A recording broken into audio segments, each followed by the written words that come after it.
김경수 의원이 민주당원 댓글 조작 연루 의혹과 관련해서 두 차례 기자회견을 열고 적극적인 해명에 나섰지만 야당이 특검 추진 등을 거론하면서 공세 수위를 높이면서 전국이 지금 꽁꽁 얼어붙고 있습니다. 전문가 세 분 모셨습니다. 김병민 경기대학교 개건교수, 이종훈 정치평론가, 그리고 김광삼 변호사 나오셨습니다. 세 분 어서 오세요. 네, 안녕하세요. 누가 진짜 피해자일까요? 주제어 보시죠.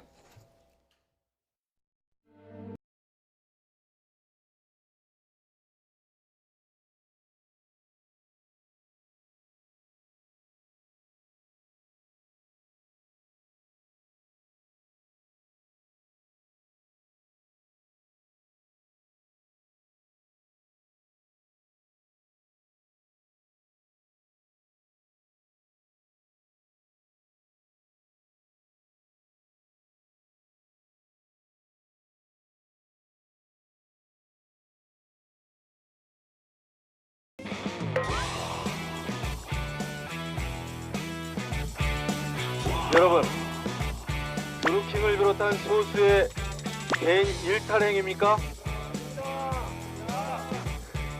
저는 이것은 조직적이고 대규모적인 여론 조작 게이트다. 여론 조작 게이트다. 무엇보다 이번 사건은 애초 우리 당에 의뢰한 수사입니다. 따라서 이번 사건은 민주당과 관련이 없고 민주당이 배후일 수가 없습니다.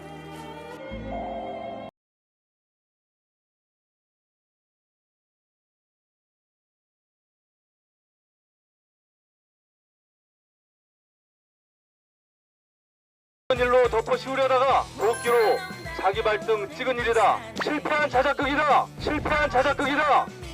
추미애 대표는 본인의 대표직 자리를 내놓을 의향은 없으십니까? 국민께 사죄할 의향은 없으십니까? 지금 민주당이 이 댓글 조작 진상조사단을 꾸렸다고 하는데 진상조사단을 꾸릴 처지가 됩니까? 수사의 대상 아닙니까? 수사의 대상 아닙니까?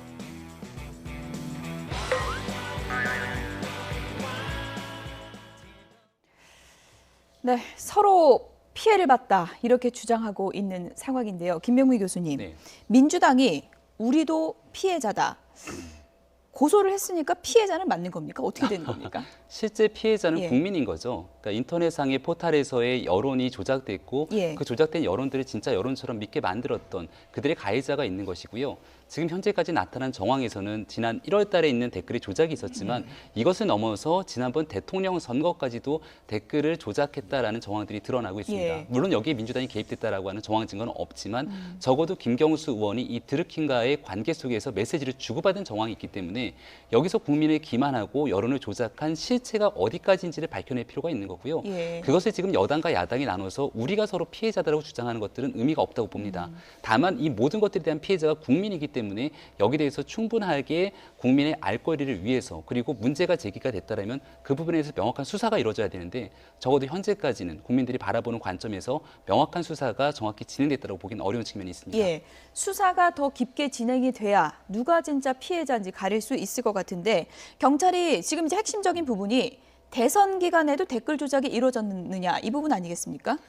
그런데 이제 그 부분에 대해서 이제 경찰이 수사를 지금 하고 있는지요? 예, 어떤지 그 이제 부분까지 넓혀서 수사를 하겠다고 오늘 발표를 했습니다. 그런데 예. 일단 자금 출처에 대해서 조사한다고 그렇게 예. 발표됐죠. 그런데 이제 제일 중요한 부분 그거예요. 그러니까 지난 1월 17일 날, 18일 날 문재인 정부를 비판하는 댓글, 공감 이 부분에 대해서 여론 조작한 것이 물론 중요하죠. 하지만 예. 이건 이제 수사가 거의 된 상태 아닙니까? 그런데 지금 야당에서 주장하는 것도 그렇고 이게 진실을 규명하려고 하면 제일 중요한 건 저는 두 가지 정도 봐야 한다고 해요. 첫 번째는 일단 그 드루킹이 아이디 600개 이상 예. 해서 조작을 했는데 그럼 대선 전에도 했느냐? 예. 그런데 사실 아이디어 개혁이 이렇게 아주 쉬운 건 아니에요. 그러니까 여러 가지 방법을 많이 써야 하기 때문에 예. 그런 아이디어를 이번에 정부에 대해서 비판하는 데만 썼느냐? 이제 그렇지 않고 대선 전으로 썼다고 한다면 이제 그 부분이 조사를 해야 하는데 그건 그게 어렵지가 않아요. 왜냐하면 아이디하고 IP를 추적하면 그렇게 어렵지 않고 예.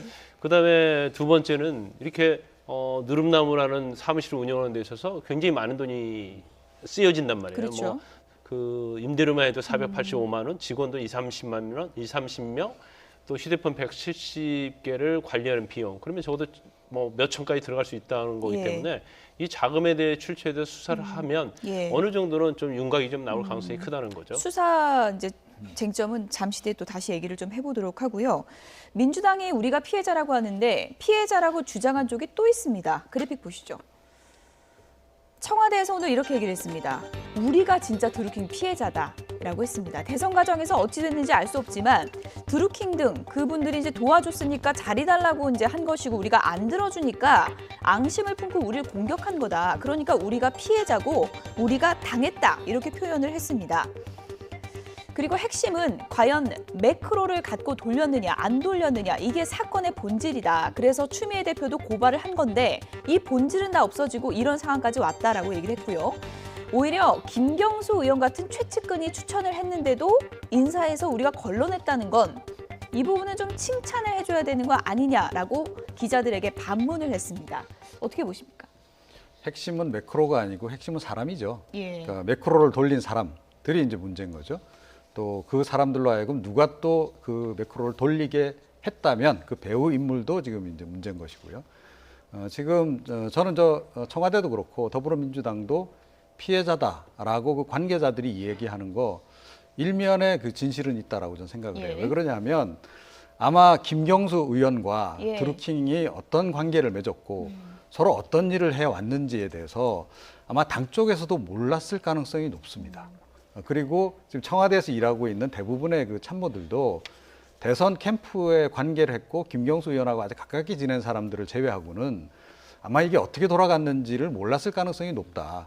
그래서 이제 저런 얘기들을 좀 하고 있는 건데, 그러니까 차라리 상황을 잘 모르면 아무 얘기도 안 하는 게 낫다는 거죠. 지금 이 상황에서 피해자 코스프레를 하게 되면 그러니까 밖에서 보는 뭐 야당들은 말할 것도 없고 국민들이 보기에도 예. 좀 납득이 안 가는 그런 부분이 있다라는 거죠. 그래서 그 부분을 좀 앞으로 좀 신중하게 생각을 하고 제가 보기에는 내부적으로 좀 소통을 좀 하셔야 될 것 같아요. 그리고 김경수 의원이 예. 좀 더 소상하게 예. 그러니까 자기 그 내부 식구들에게라도 그간 있었던 상황에 대해서 설명을 해줘야 되지 않을까 이런 생각을 해봅니다. 예. 해명이 또 다른 의혹을 낳는 게 아니냐 이런 비판이 있는 것도 사실인데요. 김경수 의원이 1차, 2차 기자회견을 통해서 해명을 했는데 1차, 2차 때 말한 내용이 조금 다르지 않냐 이런 비판도 나오고 있습니다. 왜 그런지 들어보시죠. 문제가 된 인물은 지난 대선 경선 전에 문재인 후보를 돕겠다면서 스스로 연락을 하고 찾아온 사람입니다. 16년 아마 중반 정도였던 것 같습니다. 지금 뭐 이번 사건이 생겨나서 좀 정리를 쭉 해보니까 그때 의원회관으로, 그때 제가 그 국회의원 당선된 지 조금 지난 뒤죠. 의원회관으로 드루킹을 포함해서 몇 분이 찾아오셨습니다. 그런데 선거가 끝난 뒤 드루킹은 무리한 요구를 해왔습니다. 인사 관련 무리한 요구였고 청탁이 뜻대로 받아들여지지 않자 상당한 불만을 품은 것으로 보였습니다. 그렇게 끝난 일이었습니다. 이런 전문가라면 그러면은 될지 안 될지는 모르지만 전달을 할 수 있겠다라고 해서 청와대 인사수석실로 그 이력서를 전달을 했습니다. 최소한 정무적인 경험이 있거나 아니면 외교 경력이 있는 분이라야 되기 때문에 이분은 그런 점에서는 이렇게 모자라기 때문에 어렵다라고 연락을 받았어요. 그래서 그대로 전달을 했습니다. 아까도 말씀드렸지만 좋은 분이 있으면 이분들 아니더라도 누구라도 그 추천을 해오시면 그분들 중에 그러니까 예를 들어 대형 로펌에 일본에서 대학까지 나오시고 그다음에 이번에 보니까 기사 중에 법조계에서는 일본통이라고 그렇게 소문이 나 있다고 하시는데 그런 분을 전문가를 추천을 해왔는데 그걸 청와대에 전달한 게 그게 청탁이다라고 저는 생각하지 않습니다.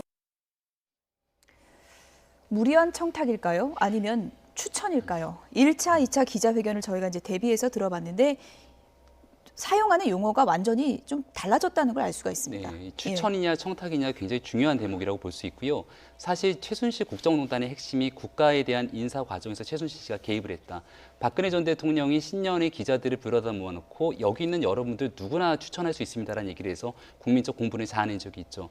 대한민국 김영란법이 제정되지 않았습니까? 예. 부정청탁 및 금품수 관제하는 법률에 따르면은 채용 등 공직자 인사에 관하여 이와 같은 행동들을 하게 되는 거 법령 위반입니다. 그리고 여기에 대해서 조금 전에 김경수 의원이 애당초 얘기했던 것처럼 예. 청탁이 뜻대로 되지 않자 이러한 애들을 꾸몄다라고 얘기를 하고 있는 거고요.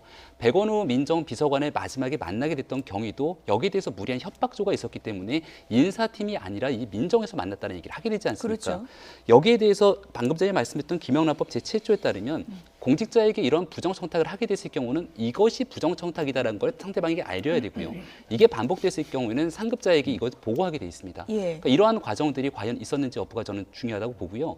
인사수석실이 이력서를 전달했다라고 하는데 지금 청와대 인사추천 시스템이 어떻게 돼 있는지 확인할 필요가 있습니다. 예. 그리고 분명하게 이 문재인 대통령 취임 전에 인사추천 실명제를 하겠다라고 사실 얘기했던 것처럼 이 부분에 대한 의지를 갖고 있는 예. 건데요. 청와대 내에서는 내부 문건들이 다 기록으로 남아 있을 것 아니겠습니까? 따라서 누군가로부터 추천이 들어오게 되고 예. 그 추천이 접수돼서 여기에 대해서 검증하는 과정들이 아마도 청와대 내에 기록으로 문건으로 남아 있을 예. 겁니다. 그것들이 추천이냐 청탁이냐는 뭐 어떤 기준으로 봐야 되는 겁니까?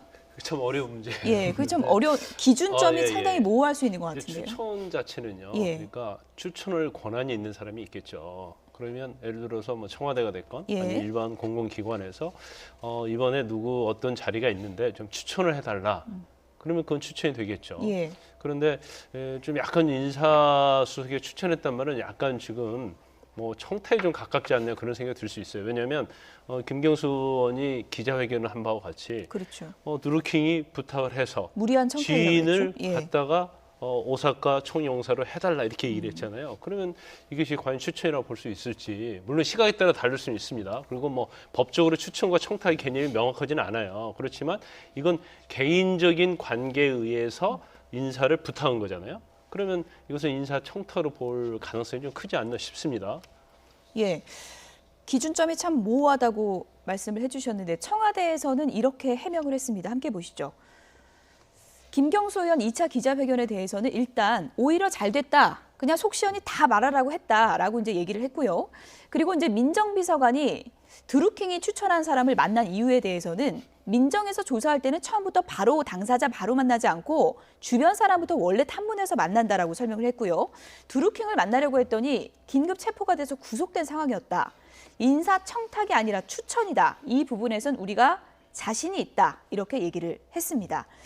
어떻게 이 기준점을 봐야 될까요?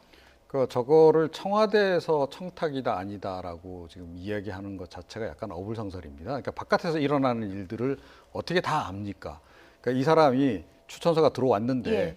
이게 인사 청탁으로 해서 들어온 건지 아니면 그야말로 순수한 그 추천으로 해서 들어온 케이스인지 예. 청와대에서는 감별할 방법이 사실은 없어요. 그러니까 청탁과 그 추천을 구별할 짓는 것은 간단합니다. 대가성이 있느냐 여부입니다. 결국 대가성 그 관련성이 예. 가장 결정적인 거기 때문에 이제 이번 같은 경우에는 이건 인사청탁이라고 볼 수밖에 없는 것이 그러니까 김경수 의원도 인정했다시피 어찌 됐건 도와주겠다고 와서 자기가 만났고 그럼 뭐 도와주시니 감사합니다. 예. 인사도 중간에 했잖아요. 중간중간에. 자 그러면 그 이후에 인사와 관련한 부탁이 있으면 결국은 도움받은 것에 대한 그러니까 보온의 의미가 강한 거죠. 그러면 이거는 청탁인 겁니다. 그리고 결국 대가성이 이제 대가 관계가 이렇게 딱 예. 명확하지 않습니까? 자, 그래서 이걸 인사청탁이 아니다라고 얘기하는 것은 어불성설이고 더군다나 그거를 청와대에서 그냥 추천서 한 장 달랑 받았는데 이 사람이 이런 그 뒤에 흑막이 있다. 이거 어떻게 확인이 하냐는 거죠. 그래서 그거는 좀 청와대가 너무 이렇게 예단해서 그냥 이렇게 자르는 예. 그런 식으로 이제 접근을 하고 있는 건데 저거 역시 좀 부적절했다 이렇게 생각합니다.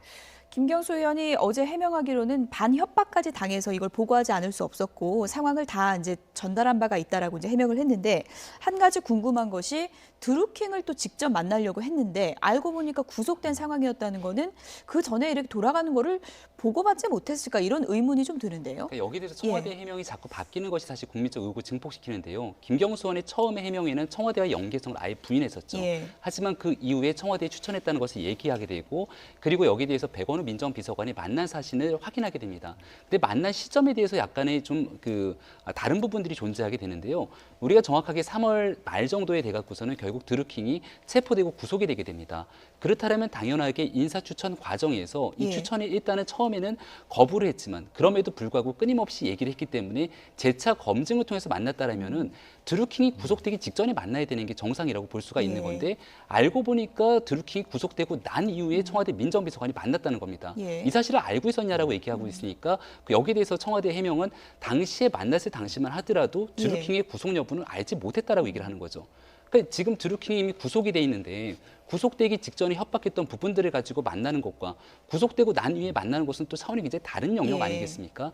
특히나 이 민정비서관의 영역이라는 거는 사정기관을 관할할 수 있는 상황이기 때문에 이 드루킹이 추천했던 오사카 청량사에 가고자 희망했던 예. 변호사는 관계가 있는 사람인데 수사가 진행 중인 사건에서 관련자를 민정비서관이 만나는 게 적합한 것인가 이런 또 의구점이 제기될 수 있기 때문에 여기에 대해서 아직 명쾌한 사실이 해명되지는 않은 예. 상황입니다. 그러니까 이 그러니까요. 부분도요. 제가 예. 잠깐 그러니까 좀 납득이 안 가잖아요. 예를 들어서 이제 그 추천 인사를 예. 백원우 이제 민정비서관이 한번 만나기로 했어요. 그래서 연락을 이제 해야 되는데 이 사람 이전에 이 사람 당사자니까 예. 추천한 사람에게 이제 먼저 연락을 했습니다. 근데 이 사람이 구속됐대요. 경찰 수사받고 있대요. 그러면 당연히 왜 그런지 확인해 보는 게 정상 아닌가요? 그 확인해 본 다음에 이 사람이 이런 건으로 좀 논란의 여지가 있는 건으로 해서 지금 수사를 받고 있다라 그러면 당연히 그 당사자는 만나서는 안 되는 거죠. 그런 거 아닙니까? 청와대 그러니까 해명은 처음부터 바로 당사자를 만나지 않고 이제 주변 사람부터 탐문을 한다 이렇게 이제 해명을 했습니다. 예, 그래서 탐문하는 차원에서 이제 드루킹도 만나려고 했다라는 거 아니에요. 예. 그런데 봤더니 구속돼 있어서 드루킹은 못 만나고 이 지금 당사자를 바로 이제 만난 거다라고 얘기하는데 이게 설명이 안 맞는다는 거예요. 다른 데서는 몰라도 민정비서관실이라면 적어도 그 드루킹에게 접촉을 이제 시도를 했는데 예. 만약에 이 사람이 경찰에 구속된 상태라면 그 경위 파악은 당연한 것이고 예. 그 경위 파악을 근거로 해서 이 사람은 좀 약간 예. 문제가 있는 사람이 추천을 한 케이스이기 예. 때문에 이 경우에는 만나지 않는 것이 사실은 정상이다라는 거죠. 그래서 이 설명도 좀 그렇고요. 오늘 또 청와대가 설명을 내놓은 그 배경이 결국은 이 이제 그 김경수 의원과 뭔가 이렇게 약간 사정 교감하에 수사라든가 이 드루킹에 대한 이런 것들이 다 그 당시에 진행됐던 거 아닌가라고 하는 의혹이 나오니까 그것에 예. 대해서 설명을 이제 한 예. 건데 그 설명조차도 이게 앞뒤가 약간 안 예. 맞는다. 예, 이종훈 그런 평론가님이 얘기죠. 이제 짚어주신 부분이 그 전후 관계가 어떤 건지는 저희가 좀 추후에 명확히 확인해 볼 필요가 있는 것 같고요. 어쨌든 청와대 해명은 민정에서 조사할 때는 당사자를 바로 만나지 않고 주변 사람부터 탐문해서 만난다라고 했고요. 그리고 이제 드루킹을 후에 만나려고 했더니 체포가 돼 있었다. 이렇게 이제 해명은 한 상황인데 제가 이제 궁금한 건요. 간략하게요. 민정에서는 이렇게 민주당이 고발한 사건이라면 수시로 좀 보고를 받지 않았을까라는 또 의구심도 드는데요. 어떻게 봐야 될까요? 그건 지금 민정수석은 그전 민정수석과 달라서 그런 이제 관여를 하지 않겠다고 얘기는 하죠. 예. 근데 사실 고발한 내용에 대해서 보고를 받는 거하고 예. 그렇지 않은 것도 다를 수 있을 거예요. 그런데 이제 청와대하고 민주당이지 아닙니까? 예. 근데 민주당에서 고발한 거기 때문에 예. 사실은 그렇게 관심을 안 가질 수도 있다고 봐요. 그런데 그렇습니까? 예. 이제 제가 볼 때는 이제 문제는 뭐냐면 지금 사실 백원 지금 1월 17일 날 올해 1월 17일 날 댓글 달았잖아요. 예. 그래서 댓글 조작을 했어요. 그런데 2월 달에 이제 협박을 하기 시작했다고 하는 거예요. 그래서 예. 그 부분에 대해서 김경수 의원이 백원우 비서관 측에 전달을 했다는 거거든요. 그런데 지금 이게 나오는 내용이에요. 지금 기사를 통해서 나오는 걸 보면 청와대 관계자 이렇게 얘기했다는 거 하고 또 김경수 의원이 말하는 거 하고 그다음에 오사카 총영사의 어떤 추천된 모 변호사와 말이 예. 상당히 달라요. 그러면 청와대 관계자가 얘기할 게 아니고 예. 당사자인 백원호, 김경수 의원이 이 시간이 굉장히 중요합니다. 그렇죠. 왜 중요하냐면 어떤 때 협박받았고 댓글 달린 시점이 어느 때고 그다음에 이게 어느 시점에서 만났고 예. 도 변호사를 만났는지 이게 굉장히 이건 중요한 거고 예. 그리고 이게 뭐 이 시점에서 기억이 안 나니까 틀릴 수 있다고 얘기하는데 예. 우리가 어떤 말의 신빙성을 다투려고 하면 진정성을 평가할 때는 전체적인 걸 보잖아요. 근데 지엽적인 것에서 말이 달라지면 본질적인 것도 예. 거짓말이라고 생각할 수 있는 부분이 있어요. 그렇기 때문에 이건 전부 다 이제 뭐 여러 가지 특히 백원우 비서관하고 김경수 의원이 제일 잘하는 것 같은데 이제 그 부분을 좀 명확하게 기자들한테 정식 브리핑을 하면 예. 정말 억울하고 피해자다고 한다면 그건 해소될 여지가 충분히 있다고 예. 봅니다. 진술의 혼선이 의혹을 더 키우고 있다 이제 이렇게 지적을 해주셨는데요. 드루킹이 과연 어떤 사람이길래 이렇게 큰 파장을 일으켰을까요? 지금 인터넷 곳곳에 드루킹이 써놓은 얘기들이 있습니다. 이현주 의원은 어떤 의혹을 제기했는지 들어보시죠. 카페에 올린 공지 내용인데요. 저는 이것이 만약에 사실이라면 확인을 할 필요가 있다라고 생각을 합니다. 김경수는 분명히 외교 능력이 풍부한 사람이 해야 해서 못 준다. 지금까지 모든 거짓말을 내가 다 참아왔지만 외교 경력 없는 친문 기자 나부랭이가 오사카 총영사로 발령받으면 그때는 도망갈 데가 없겠죠. 그래서 요거를 확인이 아마 저는 경찰이 이것을 확인을 했을 거라고 생각을 합니다. 뭐 여기서 소위 말하는 외교 경력 없는 친문 기자가 오사카 총영사로 발령될 것을 1월 달에 이미 알고 있었다는 내용입니다. 굉장히 극비 내용인데 어떻게 드루킹이라는 소위 말해서 개인의 일탈 정도로만 치부하고 있는 이런 사람이 그런 중요한 인사 정보를 이미 1월 달에 알고 있었는지 거기에 보면 안지사 날린다고 내가 쫄 사람도 아니고 이렇게 되어 있는데 이 얘기를 누구한테 들었는지 모르겠습니다. 안희정 지사가 미투로 이렇게 문제가 된 게 3월 5일입니다. 그러면 1월 달에 드루킹이 그 김경수 측으로부터 안희정을 날려버리겠다는 그런 얘기를 들었다는 것인지 이것조차도 굉장히 놀라운 일인데요. 대충 덮으려다가는 일이 엄청나게 커질 것이다. 이렇게 경고를 합니다. 네, 드루킹이 인터넷 카페에 써놓은 대화 내용입니다. 그 내용부터 좀 다시 한번 보실까요? 이현주 의원이 오늘 이제 국회에서 공식적으로 이제 공개한 내용입니다.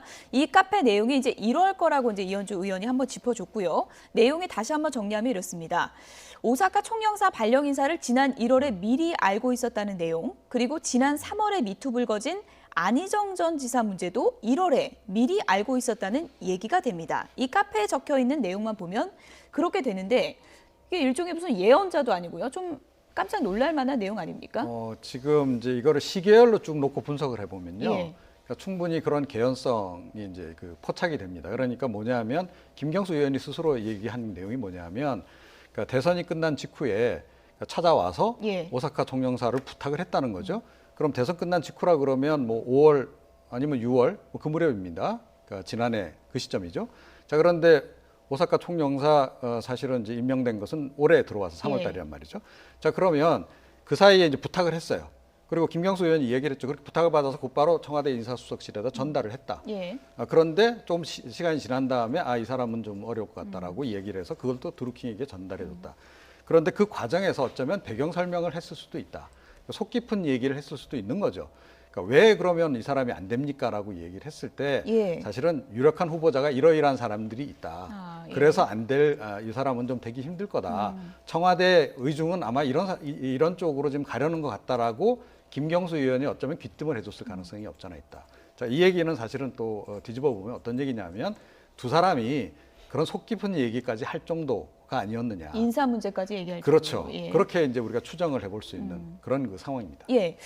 이 글을 보니까 드루킹이 어디까지 알고 있었나? 어디까지 모든 것을 돌아가는 판을 읽고 있었던 사람인가 궁금해질 수밖에 없거든요. 그러니까 안희정 전 지사 예. 이 미투 얘기 나왔던 건 조금 사실관계를 짚을 필요가 있을 것 같은데요. 꼭 뭔가 이 미투 같은 경우도 기획에 의해서 의도된 대로 된 것이 아니냐라는 오해를 할 수가 있는 건데 사실 과거에 한 조간신문의 이 칼럼을 보게 되면 안 전 지사랑 이 친분이 있는 이 기자가 쓴 칼럼이 있습니다. 그러니까 안희정 지사가 굉장히 깊은 고민들을 토로했다라는 얘기를 하게 되는데 예. 도지사 재선이 끝나고 나서 3선으로 갈 것인가 아니면 보궐선거로 갈 것인가 아니면 전당대회를 갈 것인가 놓고 고민하지만 어디도 갈 수 있는 길이 없더라라는 얘기를 하게 됩니다. 예. 그러니까 결국은 현 정부와 함께 그리고 청와대와 지금 있는 더불어민주당 내의 친밀한 관계 속에서 길을 모색해야 되는데 그런 관계가 다 막혀 있는 부분들을 아마도 애둘러서 표현한 부분들이 좀 맞아떨어진 게 아닌가라는 예. 생각이 들고요.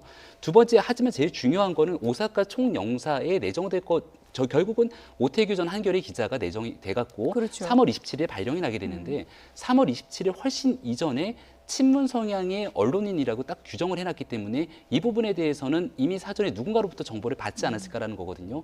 근데 대한민국 인사에 대한 정보를 외부로 빼서 누군가가 유출했다면 이건 심각한 문제가 아닐 수 없습니다. 바로 박근혜 전 대통령이 국정농단에서 비슷한 사건들이 일어났기 때문에 이 부분에 한해서는 누가 이 드루킹에게 이러한 메시지를 전달했는지 지금 뭐 구속이 돼 있는 상황이니까 드루킹을 신문하면 충분히 나올 수가 있는 내용이겠죠. 예.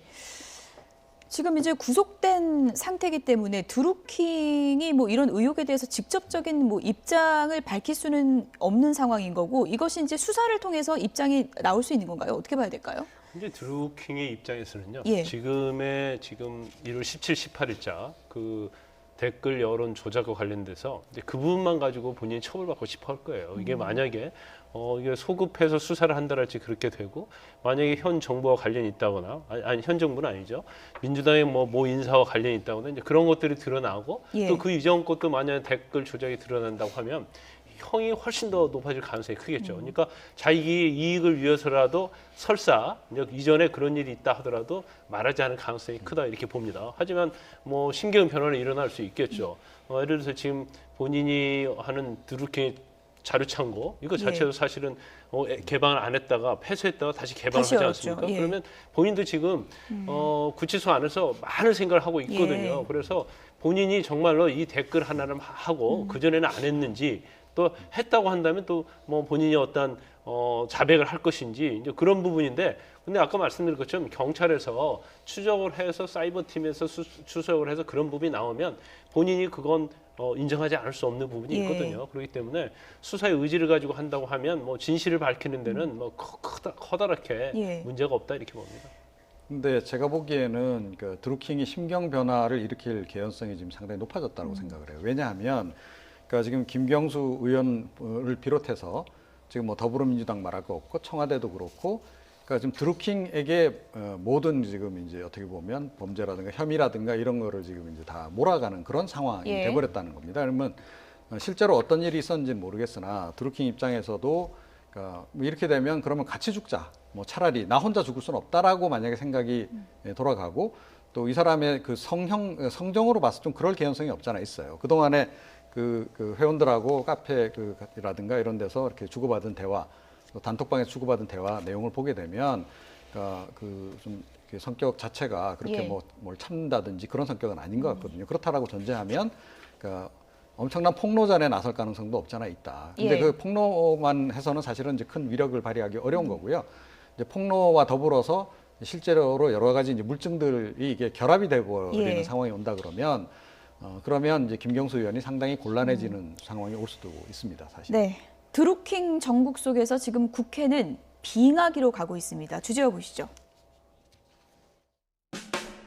집권 1년 차에 이렇게 무너지는 정권은 내가 처음 봤습니다. 간단하게 한번 이야기해보세요. 안희정이 갔죠? 박수현이 갔죠? 정봉주 갔죠? 민병도 갔죠? 김기식이 갔죠?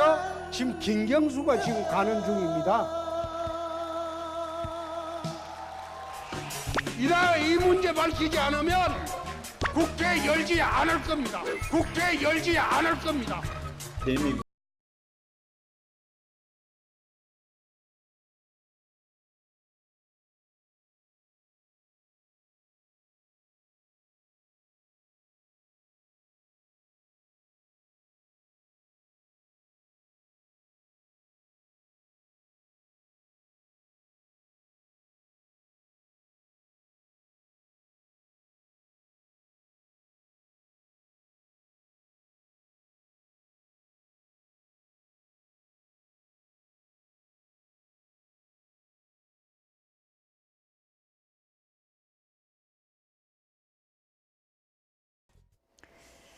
네, 지금 들으신 것처럼 새 야당이 한마음으로 협공을 하고 있습니다. 이에 대해서 여당은 어떤 입장인지 들어보시죠. 민주당 김현 대변인 얘기를 좀 들어보시죠.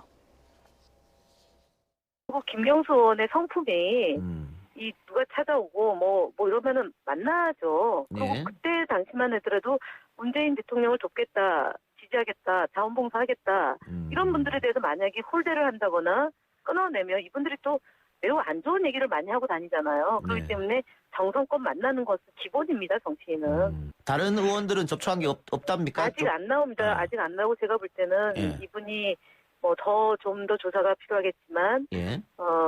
이제 김경수 의원의 역할을 보고 의도적으로 접근하지 않았겠나 네. 이렇게 보였습니다. 김현 대변인한테는 접근 안 했나요? 저는 안 왔습니다. 제가 왜냐면 그때는 제가 무직일 때 아닙니까? 왜 그러십니까? 자유한국당에서 아까 그 대변인님이 얘기한 도지사 출마하지 마라, 후보 사퇴해야 된다. 여기에 대해서 어떻게 생각하세요? 그 방송에서 이런 얘기 잘 안 하는데 예. 자유한국당이나 잘하세요. 그래요. 네, 이런 말 드리고 싶습니다. 지금 네, 어쨌든 김현 대변인은 드루킹 모르는 걸로 그렇게 네. 이제 정리를 하겠습니다. 지금 민주당 의원 사이에서는 드루킹 아니야, 뭐 만난 적 있냐 이런 질문 서로 할 것 같은데요. 네. 근데 예. 저기서 지금 김현 대변인이 자유한국당이나 잘하세요라고 했는데 예. 자유한국당 당사에 보면 백드롭에 이렇게 표현됐지 않습니까? 이러다 망했다. 예. 그러니까 우리도 이러다 망했다라고 하는 얘기가 아마도 지금 더불어민주당이 가장 뼈아픈 대목이지 않을까라는 생각이 드는데요. 예. 4월 임시 전국을 앞두고선 사실 임시만 파행으로 가고 있는 것뿐만이 아니라 지금 전국이 이제 완전히 얼어붙은 상황인데 있었던 드루킹 사건이 아니라면 이번에 있는 6월 지방선거는 말 그대로 조금 있게 열리게 되는 남북 정상회담 이슈에 묻혀서 모든 것들이 아마 끝날 수 있었을 예. 겁니다. 근데 지금은 이 남북 정상회담을 정말 정상적으로 잘 치러야 되는 문재인 정부의 막중한 책무가 있는 건데요. 여기에 엄청난 걸림돌 하나가 바로 이 댓글 공작 파문이 놓여진 예. 거거든요. 이걸 이제 야당이 적극적으로 공세를 펼 것이고 현재 있는 수사 과정이 굉장히 믿을 수 없기 때문에 특검을 주장하고 있는 건데 이 문제를 해결하지 않고서는 남북 정상회담에서의 이슈도 그리고 지방선거를 앞두고 있어서도 결국은 굉장히 불리한 고지를 정할 예. 수밖에 없기 때문에 어떤 방식으로든지 간에 문제를 풀어낼 수밖에 없는 형국으로 보입니다. 김관삼 변호사님, 지금 야당의 공통된 입장은 우리는 경찰 수사를 믿을 수가 없다 이런 입장입니다. 사실 경찰이 드루킹이 구속된 이후에도 이 사실을 오랫동안 공개하지 않은 것도 사실이고요. 그리고 이제 느릅나무 출판사의 자금 출처를 이제 수사에 들어간다고 하는데 이것도 너무 늑장 대응이다 이런 지적이 많이 나오고 있거든요. 근데 야당에서 예. 보는 시간 그런 것 같아요. 그러니까 꼭 1월 17일 행해졌던 그 예. 댓글의 한정에서만 수사를 한다. 예. 그게 한정된 문제가 아니고 민주당의 핵심 이제 김경수 의원과 관련이 있고 또 그 전부터 있었던 것으로 보이기 때문에 이 부분도 당연히 수사를 해야 하는데 왜 수사를 안 했느냐. 예. 더군다나 자금 주처 관련해서 그렇게 많은 돈을 가지고 운영을 했는데 그렇다면 자금을 대준 조직이 있을 거 아니냐. 배후가 있음에도 불구하고 너무 축소해서 수사를 하려고 하는 게 아니냐. 자금 출처 조사하는 건 어려운 건 아니잖아요. 사무실 조사하는 게 어렵지 않죠. 예. 일단 금액이 워낙 많잖아요. 예. 그러면 이 돈이 어디서 났느냐? 그러면 드루킹이 그 얘기를 다 해줘야 돼요. 안 하면 지금 계좌 추적을 하면 어느 정도 다 나올 수 있는 사안이거든요. 예. 그래서 야당 입장에서는 뭐 수사를 좀 확대하기를 바라는데 너무 축소해서 수사를 했기 때문에 이제까지 그래서 더 이상 이제 믿을 수 없다. 그러니까 특검을 가자 그런 취지로 얘기를 하고 있어요. 예. 그런데 사실 검찰이나 경찰에서 의지를 가지고 수사하면 이제 진실은 바뀔 수 있다 봅니다. 하지만 지금 바로 김경수 의원을 데려다 조사할 수는 없어요. 왜냐하면 아무런 범죄 혐의가 예. 없거든요. 그러면 전제되는 것으로서 아까 말씀드린 것처럼 아이디나 IP 추적하고 그다음에 자금 추적하고 예. 거기서 어떤 단서가 민주당과 관련이 나왔을 때 수사를 할 수 있는 거 아니겠습니까? 그런데 지금 특히 자유한국당 입장에서는 검찰이나 경찰을 믿을 수 없다 이렇게 예. 얘기를 하고 있는 거죠. 특검의 요건이 안 된다. 민주당은 그런 입장인데요. 이게 어떻게 풀어나갈까요? 글쎄요. 그런데 예. 이제 더불어민주당이 과거에는 사실은 이제 뭐 검찰 수사, 경찰 수사 못 믿겠다, 특검 가자 이런 얘기 또 많이 하지 않았습니까? 야당 시절에 이제 그 상황이 이제 바뀌다 보니까 또 이제 서로 또 다른 얘기들을 지금 하고 있는 건데 이번 사안 같은 경우에는 이번에 경찰 수사가 그러니까 사실은 누가 보더라도 조금 좀 여러 가지 좀 의구심이 많이 간다. 예. 자, 그렇기 때문에 그 의구심을 해결하려면 일단은 이제 검찰로 이첩이 되지 않았습니까? 그래서 예. 검찰 쪽에서 제대로 수사를 해야 될 것이고요. 검찰 수사가 좀 미진하다라고 한다면 아마 예. 특검으로 가는 상황도 어느 정도는 좀 이제 아마 여당 쪽에서도 준비를 하지 않으면 안 될 거다 예. 이렇게 생각합니다. 야당에서 지금 특검 카드를 계속 고수하고 있는데 이것이 어떻게 여야 간에 이제 결정이 좀 될지 추후에 좀 지켜보도록 하겠습니다. 끝으로 갑질 논란 얘기를 좀 해보겠습니다. 대한항공 조현민 전부의 갑질 논란이 상당히 좀 파장이 커지고 있는 그런 상황인데 경찰이 이제 정식 수사에 들어갔다 그래요? 일단 예. 나흘 만에 예. 정식 수사를 하겠다고 합니다. 그래서 분명히 좀 밝혀진 것은 아마 관계자 한 7명에서 8명을 조사한 모양이에요. 예. 그런데 종이컵에 들은 매실차를 직접 뿌렸다. 이 부분에 대해서는 뿌렸다. 예. 경찰은 뭐 확신을 가지고 그러면 이건 폭행에 해당이 되거든요.